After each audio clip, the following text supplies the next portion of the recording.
Bonjour, c'est Ursule encore, on est le 3 octobre 2022. Alors, je viens sur la trompette une seconde fois aujourd'hui et je viens proclamer le retour de notre Seigneur Jésus-Christ. Soyons tous bénis, amen, et que sa joie soit notre force en ce jour. Alors, le figuier en pleine floraison, amen et alléluia. Alors, aujourd'hui, je viens parler d'Israël, amen, le figuier qui est en pleine floraison, amen. Alors, on se rappelle bien comment Jésus-Christ avait maudit le figuier quand il était avec les disciples. Il a dit que personne ne mange le fruit de toi. Amen. Et les disciples, ils ont appris une leçon ce jour-là. Parce que le lendemain, quand ils sont repassés, ils ont vu que le figuier qui était là, il avait séché.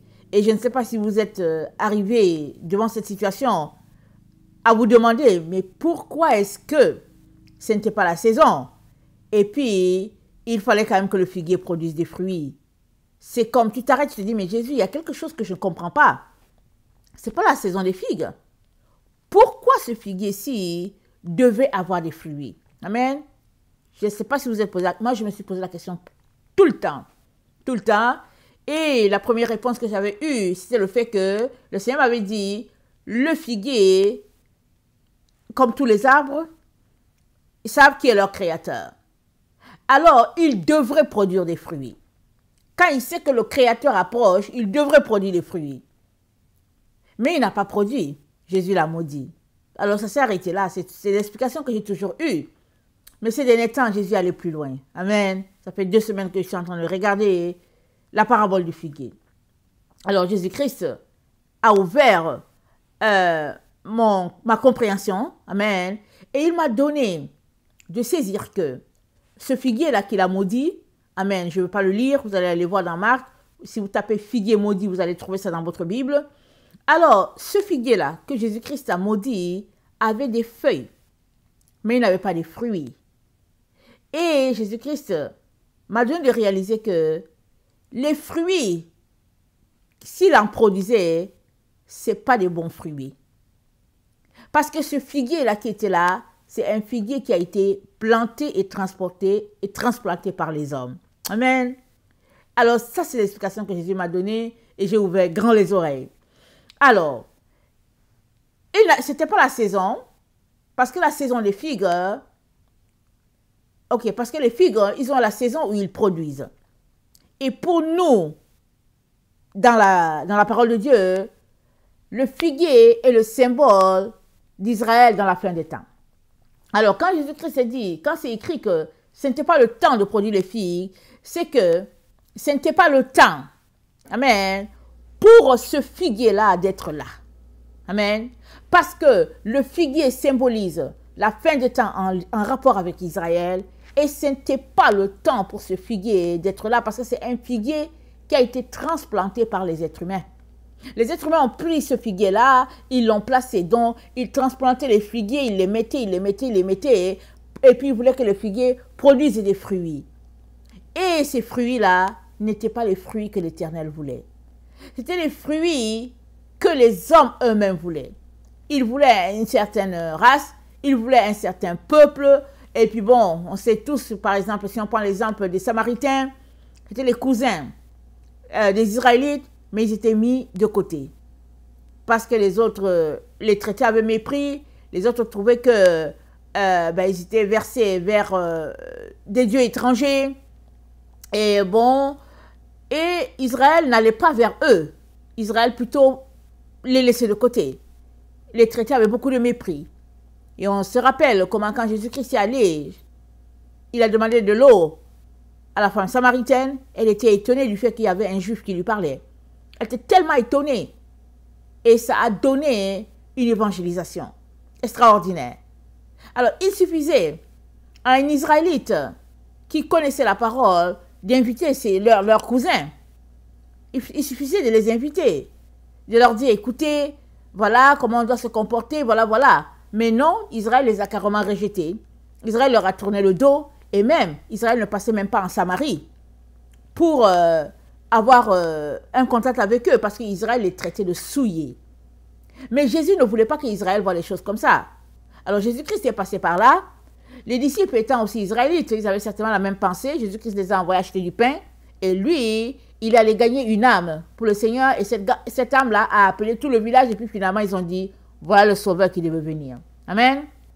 Alors, pour revenir à notre figuier, dont le figuier a été planté, transplanté par les hommes. Et les hommes mettaient les figuiers par-ci, par-là, un peu partout dans tout Israël.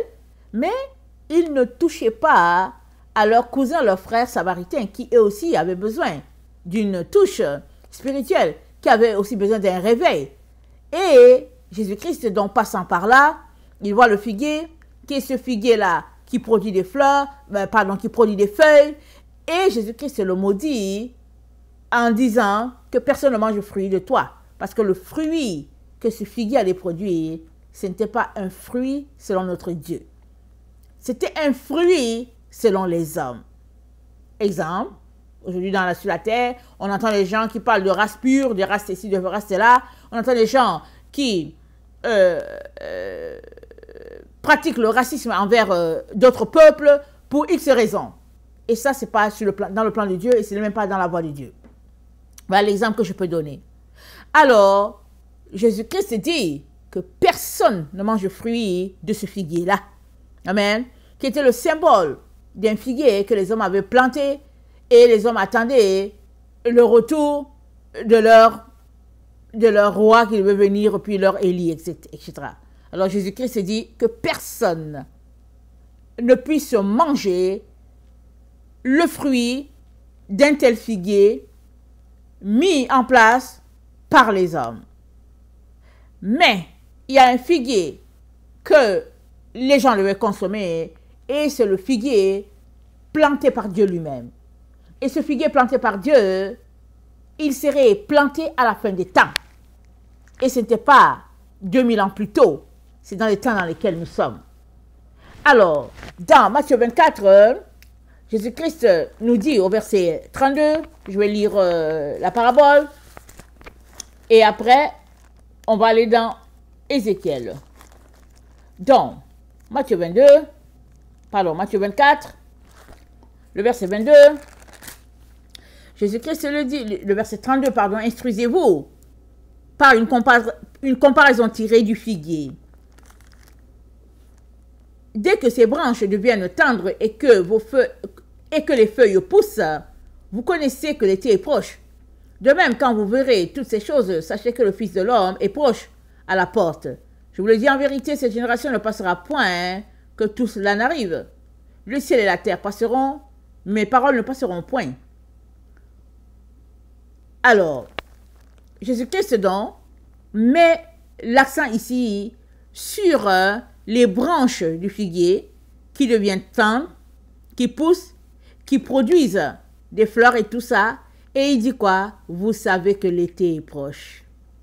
Alors, regardons un peu de quel figuier il est question. Quand Jésus-Christ parle de ce figuier-là qui fleurit, de quoi parle-t-il? Allons-y, regardez Ézéchiel 37. Alors, Ézéchiel 37, le verset 1. Alors, la main de l'Éternel fut sur moi, et l'Éternel me transporta en esprit, et me déposa dans le milieu d'une vallée remplie d'ossements.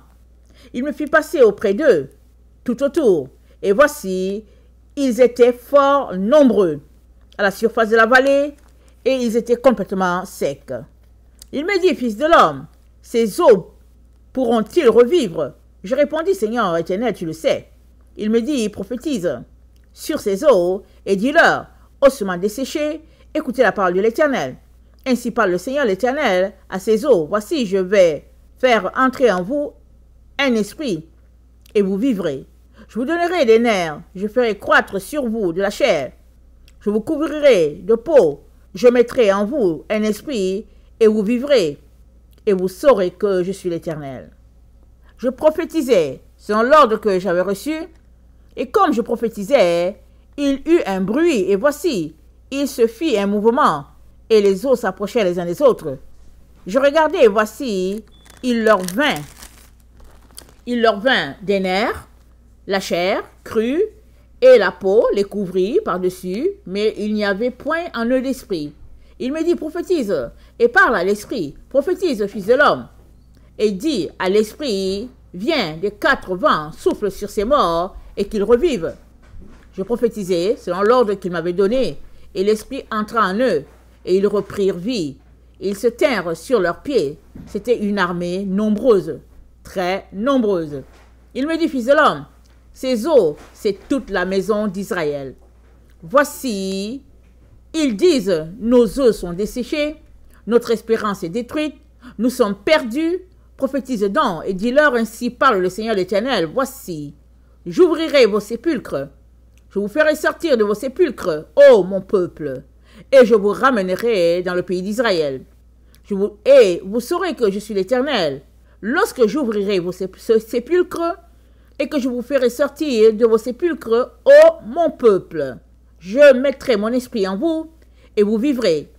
Je vous rétablirai dans votre pays, et vous saurez que moi, l'Éternel, j'ai parlé et agi, dit l'Éternel. Amen. Alors, Dieu dit à Israël, il va ouvrir les sépulcres. Mais c'est quoi les sépulcres? Les sépulcres, c'est le corps dans lequel nous vivons. Nous vivons dans une boîte. Amen. Ces boîtes dans lesquelles nous vivons sont nos sépulcres. Amen. Alors, si on laisse l'Esprit de Dieu entrer en nous et que on prend soin de cette boue-là dans laquelle nous logeons, alors on peut rendre ce corps-là semblable à de l'or, semblable à de l'argent, et puis bon, on peut donner une valeur extraordinaire à notre corps, pourvu que nous vivions, non selon la chair, mais selon l'esprit. Amen. Il est donc important que, en tant qu'enfant de Dieu, tu prennes soin de ton corps, qui est le temple du Saint-Esprit.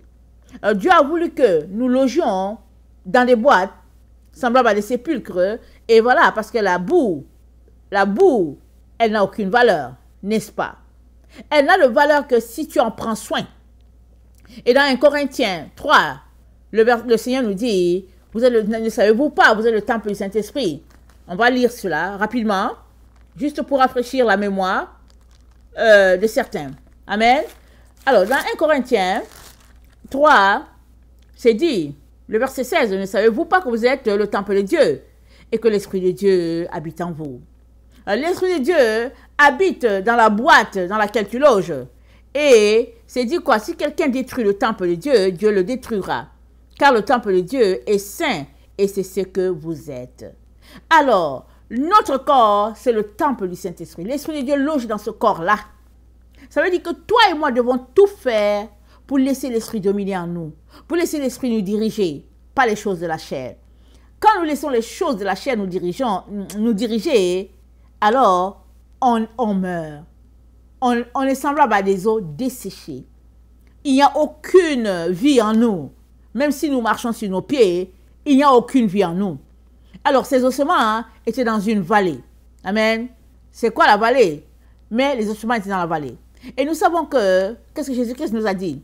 Il a dit, si quelqu'un mange mon corps et boit mon sang, il aura la vie. Amen. Ce qui donne la vie à un être humain, c'est la parole de Dieu. Il a dit quoi? L'homme ne vient pas de pain seulement, mais de toute parole qui sort de la bouche de Dieu. Plus tu vis de la parole qui sort de la bouche de Dieu, plus tu as la vie en toi. Moins tu marches par la parole de Dieu, moins tu as la vie en toi, et puis tu dépéris, et puis tu meurs, quand bien même tu marcherais sur tes deux pieds. Alors ces ossements-là étaient morts, ils étaient secs, et puis c'est dit quoi? Ils étaient nombreux, et pas à peu près.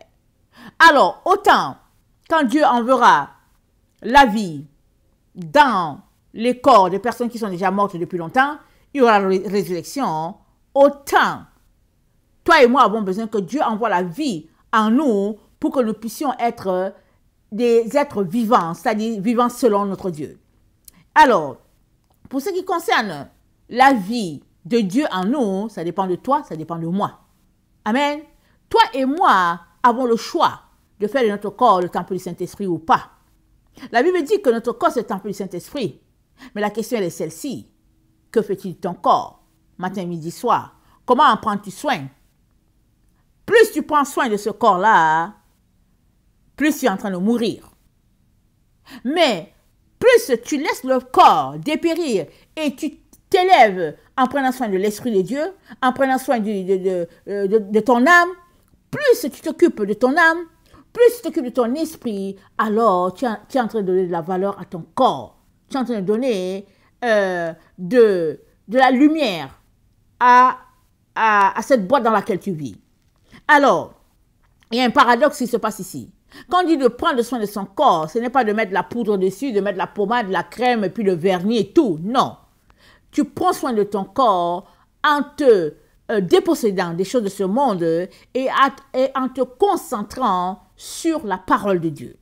Alors que tu te concentres sur la parole de Dieu et que tu soupires après le Saint-Esprit, alors Dieu te remplit, il te visite, si bien que le Saint-Esprit prend contrôle de ta vie et la personne morte que tu es, elle prend vie. Voilà pourquoi Dieu demande à Ézéchiel, mais est-ce que ces ossements-là vont revivre? Parce que si toi et moi marchons là sur nos deux pieds et que l'Esprit de Dieu ne dirige pas notre vie, nous sommes semblables à des mourants, nous sommes semblables à des morts. Et il est donc très important que nous puissions avoir une idée fixe de notre état spirituel. Il est très important que tu saches, mon frère, ma soeur, où est-ce que tu es. Es-tu dirigé par l'Esprit de Dieu ou bien es-tu dirigé par tes propres émotions? Parce que la Bible dit, ceux qui sont conduits par l'Esprit de Dieu sont fils de Dieu. Si c'est l'Esprit de Dieu qui te conduit, alors tu es fils de Dieu. Mais si c'est toi-même qui te conduis, si tu es juste entraîné par les passions de ce monde, par tes diplômes, par on ne sait pas quoi, si c'est par ça que tu es motivé, alors tu es tout simplement un ossement qui est mort. Et voilà ce que Dieu dit à Ézéchiel. Il dit, mais attends, est-ce qu'ils vont reprendre vie? Ézéchiel dit, Seigneur, toi seul tu sais. Et Dieu dit à Ézéchiel, il dit, prophétise selon l'ordre que je vais te donner. Ézéchiel dit, j'ai prophétisé selon l'ordre que le Seigneur m'a donné. Et l'Esprit entra en eux et ils reprirent vie et ils se tinrent sur leurs pieds. C'était une armée nombreuse, très nombreuse. Il me dit, fils de l'homme, ces eaux, c'est toute la maison d'Israël. Voici, ils disent que nos eaux sont desséchées. Notre espérance est détruite. Nous sommes perdus. Prophétise donc et dis-leur, ainsi parle le Seigneur l'Éternel, voici, j'ouvrirai vos sépulcres, ô mon peuple, et je vous ramènerai dans le pays d'Israël. Amen et alléluia. Alors, le Seigneur va nous ramener dans le pays d'Israël, mais qui est Israël? Israël est Jacob. Amen. Israël, c'est Jacob. Alléluia. Et c'est où le pays de Jacob? C'est où le pays de Jacob? Amen. Alors, le pays de Jacob, nous savons que quand l'Éternel a partagé, quand il y a eu distribution, amen, Ruben, Jacob, Joseph et tout ça, on sait que chacun a eu sa part, amen, sur cette terre. Mais on sait aussi que Israël, sa part, c'est dans le ciel aussi, dans la présence de Dieu. Alors Dieu dit qu'il va ramener les enfants d'Israël, il va ramener les enfants de Jacob dans la maison de Dieu. Et ils seront la gloire du Dieu d'Israël, le Dieu d'éternité. Amen, ils seront la gloire. Mais il faut que tu comprennes, mon frère, ma soeur, que tu fais partie de ces gens-là, qui sont les ossements desséchés. Tu fais partie, et je fais partie. Tant et aussi longtemps que l'Esprit de Dieu n'est pas ce qui nous conduit, nous sommes des ossements desséchés. Nous avons besoin de l'Esprit de Dieu pour y vivre. Nous avons besoin de l'Esprit de Dieu pour faire partie de l'armée de l'Éternel, l'armée des temps anciens, l'armée des derniers temps. Amen. Pas des temps anciens, mais des derniers temps. Amen. Cette armée-là qui va se lever comme une seule personne et puis combattre, amen, pour la gloire de son Dieu. Amen.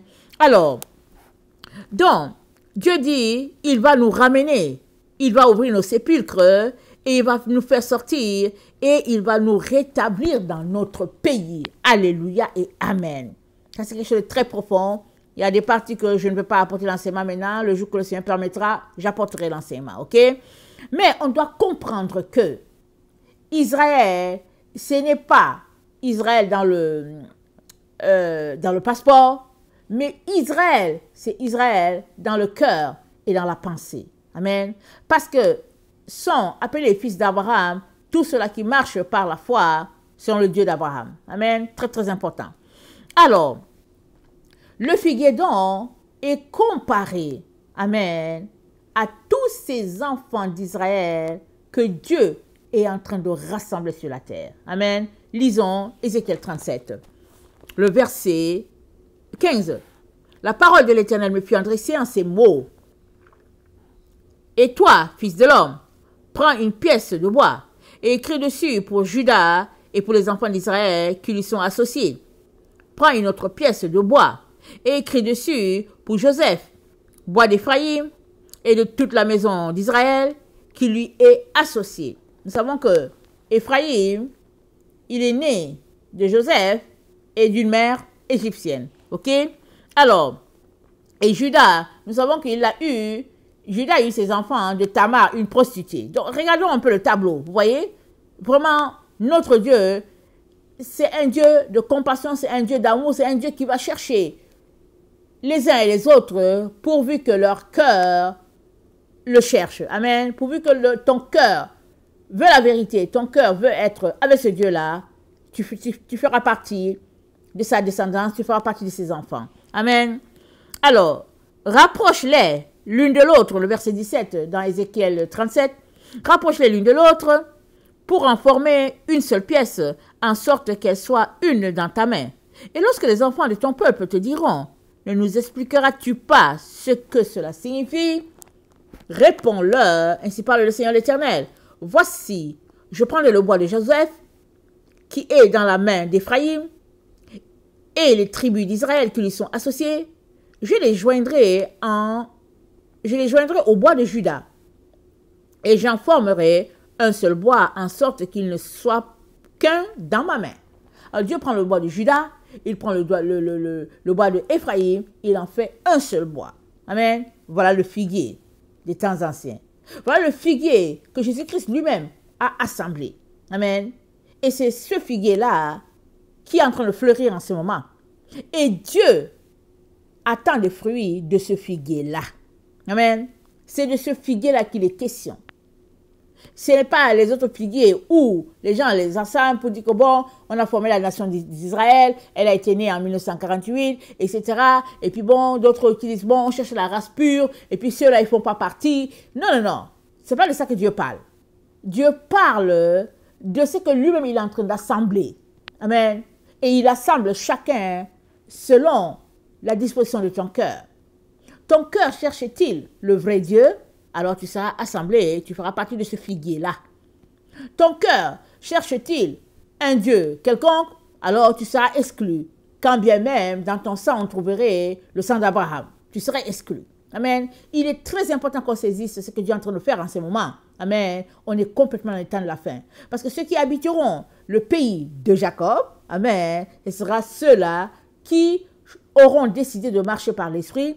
Et le pays de Jacob, c'est le pays que Dieu lui a donné. Amen. C'est le pays que Dieu a donné à Jacob. Les gens ont arraché à Jacob ce que Dieu lui a donné. Mais on est dans la fin des temps et Dieu dit, je les ramènerai. Amen. Je les ramènerai dans mon Israël. C'est ça que l'Éternel Dieu dit. Amen. Alors, le verset 20. Les bois sur lesquels tu écriras seront dans ta main, sous leurs yeux, et tu leur diras.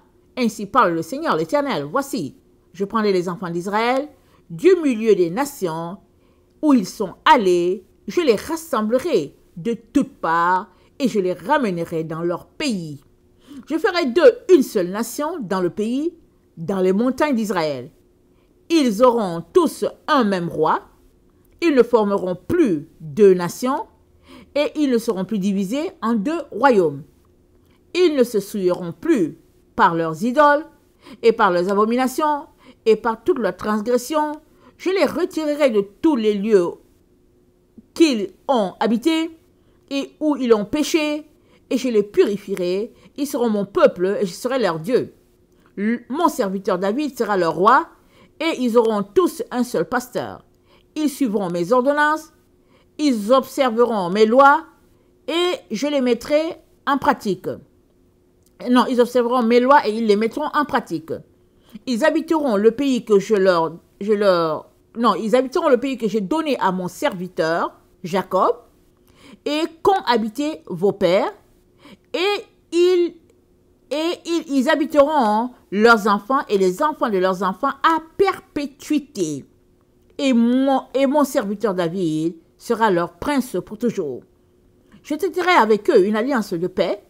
Ils auront une alliance éternelle avec eux. Je les établirai, je les multiplierai. Je placerai mon sanctuaire au milieu d'eux pour toujours. Ma demeure sera parmi eux.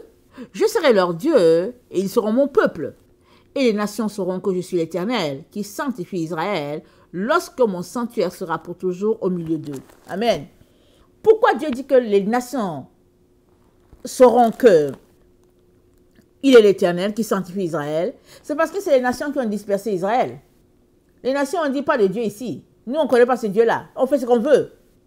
Alors, en commençant par le roi Nabuchodonosor, et puis ça a suivi, de génération en génération en génération. Et Dieu dit, lui l'Éternel, il va rassembler Israël. Et que le plan de l'Éternel, c'est ça qui va s'accomplir. Il n'y a personne qui va venir empêcher le plan de Dieu de se réaliser. Amen.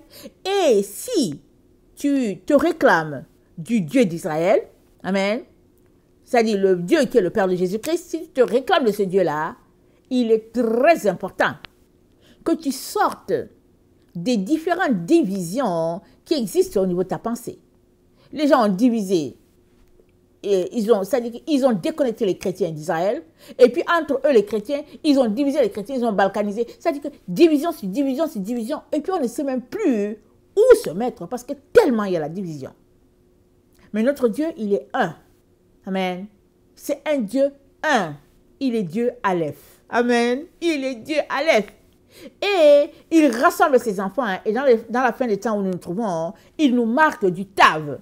Amen. Il est Aleph, la première lettre. Et puis il est aussi le Tav, le commencement, la fin. Et puis tous ses enfants seront marqués du Aleph et du Tav. Parce que c'est Dieu qui est leur Dieu.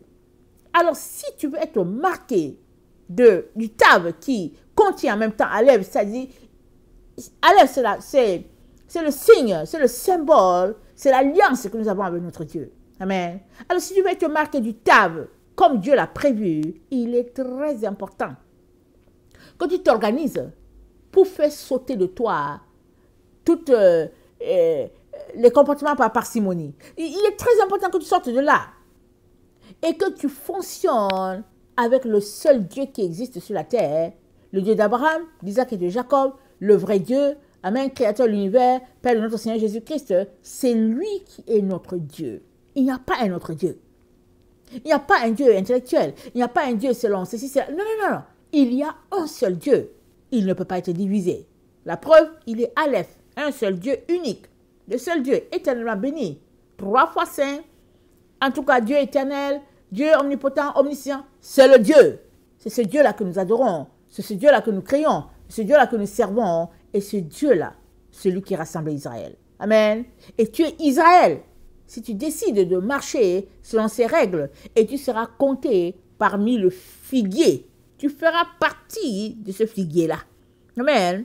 Ce figuier-là, assemblé par Dieu seul. Voilà pourquoi Jésus-Christ a maudit l'autre figuier. Parce que c'est les hommes qui l'ont établi. C'est les hommes qui voulaient ce type de figuier-là. Ils avaient leur plan.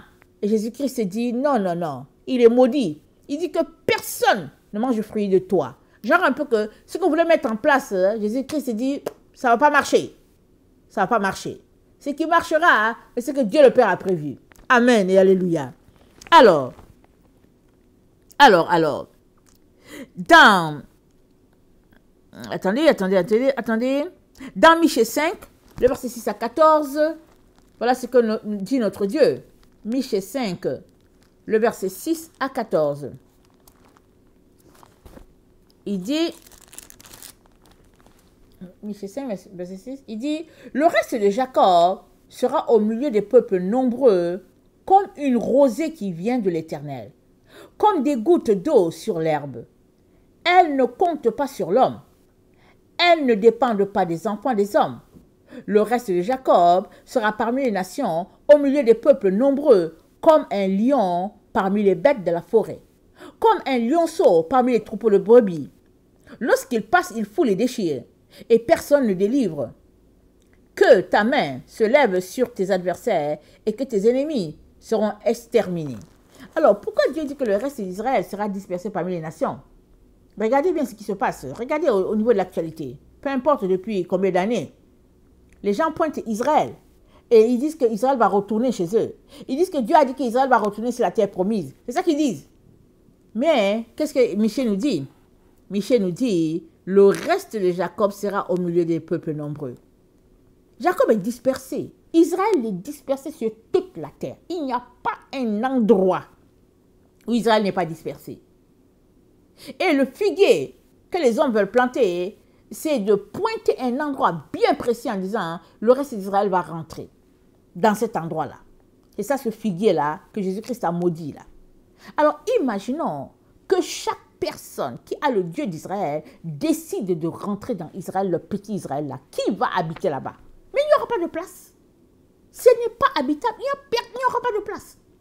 Donc, les gens, ils accourent en direction d'Israël physique. Ils vont là-bas, ils disent que oui, il faut immigrer et puis bon, il faut rentrer à la maison. Mais nulle part c'est dit qu'Israël allait rentrer à la maison. Voilà, on vient de lire. C'est dit qu'Israël sera dispersé parmi les nations. Il sera comme une rosée qui vient de l'Éternel, comme des gouttes d'eau sur l'herbe.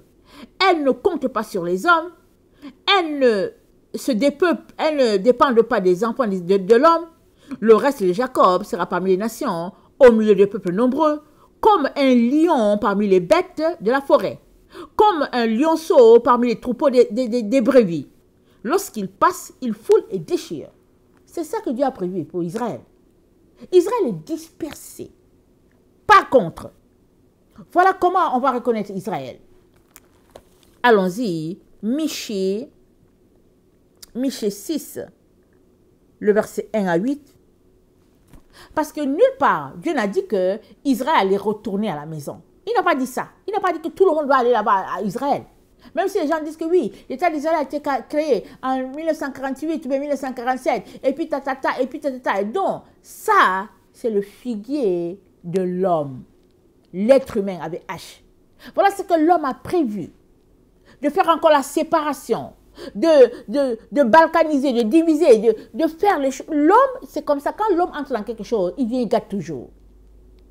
Mais, le Dieu créateur dit, c'est pas ça son plan. Michée 6, verset 1 à 8. Voilà ce que Dieu attend de toi. Écoutez donc ce que dit l'Éternel, lève-toi, plaide devant les montagnes, et que les collines entendent ta voix. Écoutez, montagne, le procès de l'Éternel, et vous, solides fondements de la terre, car l'Éternel a un procès avec son peuple. Il veut plaider avec Israël. Mon peuple, que t'ai-je fait? En quoi t'ai-je fatigué? Réponds-moi, car je t'ai fait monter du pays d'Égypte. Je t'ai délivré de la maison de la servitude. Et j'ai envoyé devant toi Moïse, Aaron et Marie. Mon peuple, rappelle-toi ce que projetait Balak, roi de Moab. Est-ce que lui répondit Balaam, fils de Béor, de Sittim à Gilal, afin que tu connaisses les bienfaits de l'Éternel. Attends, et j'ai envoyé devant toi Moïse, Aaron et Marie, et mon peuple, rappelle-toi ce que projetait Balak, roi de Moab. Et ce que lui répondit Balaam, fils de Béor, à Sittim. Balaam a dit à Balak, ok, Balak voulait maudire Israël. Balak, le roi de Moab, a dit à Balaam, maudit Israël. Et puis Balaam, le sorcier, a dit, Israël ne peut pas être maudit. Israël est béni, il n'y a pas moyen qu'on puisse maudire Israël, parce que Dieu l'a déjà béni. Donc c'est de ça que Dieu parle. Alors il dit, souviens-toi, à Sittim, à Gilgal, afin que tu reconnaisses les bienfaits de l'Éternel. Avec quoi me présenterai-je devant l'Éternel pour m'humilier devant le Dieu très haut? Me présenterai-je avec des holocaustes, avec des veaux, des nains? L'Éternel agréera-t-il les milliers de béliers, des myriades de torrents d'huile? Donnerai-je pour mes transgressions mon premier-né, pour le péché de mon âme le fruit de mes entrailles? Voilà ce que Dieu répond. Il dit, on t'a fait connaître aux hommes ce qui est bien. Et ce que l'Éternel attend de toi, c'est que tu pratiques la justice, et que tu aimes la miséricorde, et que tu marches humblement avec ton Dieu. C'est ça qu'on t'a fait connaître. Parce qu'Israël, ça ne peut pas être maudit. Israël est béni, Dieu l'a béni. Mais pour demeurer dans cette bénédiction, tu dois marcher dans la crainte de Dieu et vivre selon ce qu'il attend de toi. Tu dois laisser de côté le monde et ses valeurs. Tu dois laisser Babylone, tu dois laisser Laodicée, tu dois laisser toutes ces choses-là, les richesses de ce monde, et te concentrer à chercher l'Éternel, à le connaître. C'est comme ça que tu vas te retrouver à faire partie de ce royaume extraordinaire là que Dieu a préparé pour ceux-là qu'il aime. Et ce royaume extraordinaire se retrouve dans Apocalypse 21. On dit, la Bible dit, et la Jérusalem céleste est descendue. Alors Dieu a préparé ça pour tous ses enfants, toi y compris. Mais la question, elle est celle-ci. À quoi passes-tu ton temps? Que fais-tu de ta journée? Que fais-tu sur la terre? Es-tu là juste en train de courir après les richesses de ce monde, après la gloire de ce monde, après les diplômes, les noms et puis les positions sociales? À quoi passes-tu ton temps? Si c'est à ça que tu fais, tu ne seras pas rassemblé avec Israël. Mais si tu laisses toutes ces choses-là, qui relèvent de Babylone, de Laodicée, et que si tu laisses tout ça là en arrière, et que tu te mets à chercher le vrai Dieu, qui est le Dieu d'Israël, tu seras rassemblé, que tu sois bouddhiste, que tu sois musulman, que tu sois chrétien, que tu sois orthodoxe, que tu sois... Ça dit, tu seras rassemblé. Dans le royaume de Dieu, tous ces gens-là seront rassemblés. Ils vont dire, oui, mon histoire, c'est que je faisais ceci, je faisais cela. J'étais un sorcier, j'étais un Illuminati, j'étais un franc-maçon, j'étais, comment on appelle ça, un musulman, j'étais un bouddhiste, j'étais un chrétien. Jésus m'a sauvé. Chacun va raconter son histoire. Chacun a une histoire à raconter. Chacun racontera. Ce n'est pas parce que tu es chrétien que tu penses que tu seras sauvé. Parce que si tu es chrétien, c'est une chose, mais tu dois marcher et vivre selon ce que Dieu attend de toi. Amen. Il est très important qu'on sache cela. Et qu'on réalise que c'est fini la récréation.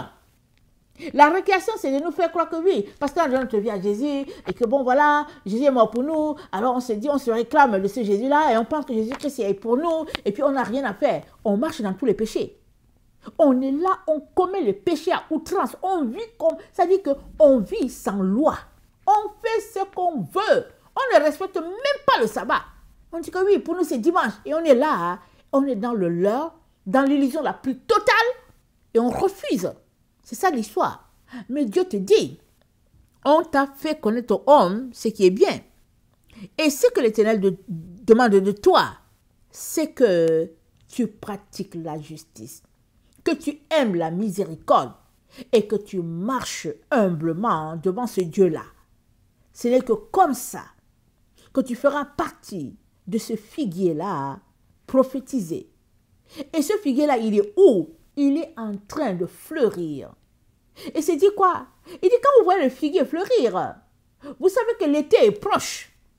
Et l'été, c'est quoi? On va récolter les figues. Et Dieu est sur le point de récolter, il est sur le point de rassembler la première moisson. La première moisson. Il est sur le point. On est là, à ce stade-là. Mais es-tu conscient? Es-tu conscient que on est dans le temps de la moisson? Ou bien es-tu là assis à rêvasser, croyant que c'est beaucoup plus tard? À quoi penses-tu? Que fais-tu?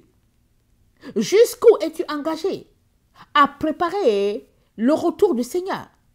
Parce que alors que tu vois le retour du Seigneur, tu es en train de préparer ta rencontre avec lui. Tu es en train de préparer la rencontre de toute ta famille avec lui. Parce que alors que tu prépares tu te prépares à la rencontre de ton Seigneur, tu réalises que tu peux te laisser. Tu réalises. Et tu mets les bouchées doubles pour que s'il venait aujourd'hui, s'il venait demain, s'il venait tout de suite, qu'il ne te loue pas, que tu fasses partie de ceux qui se retrouveront avec lui. Amen. On est dans ce temps-là. Et on est dans le temps du Yom Kippour où Dieu nous appelle à humilier nos âmes, demander pardon. Et puis, il y a quelqu'un qui m'a dit, mais moi je pense que j'ai demandé pardon. Je dis, ok, d'accord, mais est-ce que tu veux demander pardon pour tes amis? Tu dis, va demander pardon pour tes amis, pour tes voisins, pour les gens qui sont sur ta rue. Alors, prends le temps alors pour prier pour les autres, puisque toi, tu penses que tu es clean. Il n'y a pas de problème. C'est pas possible que ce soit ça. Mais veux-tu prendre quelques minutes, quelques heures, pour pleurer devant Dieu pour ces gens-là que tu connais, mais qui n'ont pas le Seigneur? Le Seigneur sera content du fait que tu auras sauvé une âme. Pourquoi? Parce que dans ce temps où nous sommes, Dieu a les oreilles grandes ouvertes pour ceux qui viennent devant lui pleurer. Pour ceux qui viennent pour dire, Seigneur, je te réclame telle personne, je te réclame telle personne. Dieu a les oreilles grandes ouvertes. Mais, si tu es quelqu'un qui marche sans loi, comme les chrétiens qui disent qu'ils ont été délivrés de la loi, si tu es un de ces types de personnes, tu ne vas pas faire. Même le musulman fait des efforts pour observer les fêtes de l'Éternel. Ça ne le regarde pas, mais il dit que non, non, moi je vais observer. Pourquoi? Parce qu'il cherche la bénédiction. Mais il n'y a que l'enfant de Dieu qui a donné sa vie à Jésus-Christ, qui a été trompé, qui a été leurré et qui marche se disant que oh oui, Jésus m'a sauvé, alors qu'en réalité, il l'a sauvé, mais il a aussi, Jésus l'a sauvé, mais la même personne a effacé son nom. Parce que si tu ne marches pas selon les lois de l'Éternel, c'est toi-même qui effaces ton nom. Alors, je viens vraiment nous encourager, amen, à tout faire pour faire partie du figuier. Amen. Le figuier de la fin des temps. Il est très important qu'on le fasse. Amen. Que le Seigneur bénisse sa parole. Je vous aime beaucoup et Dieu davantage. Maranatha, Jésus revient. Amen et amen.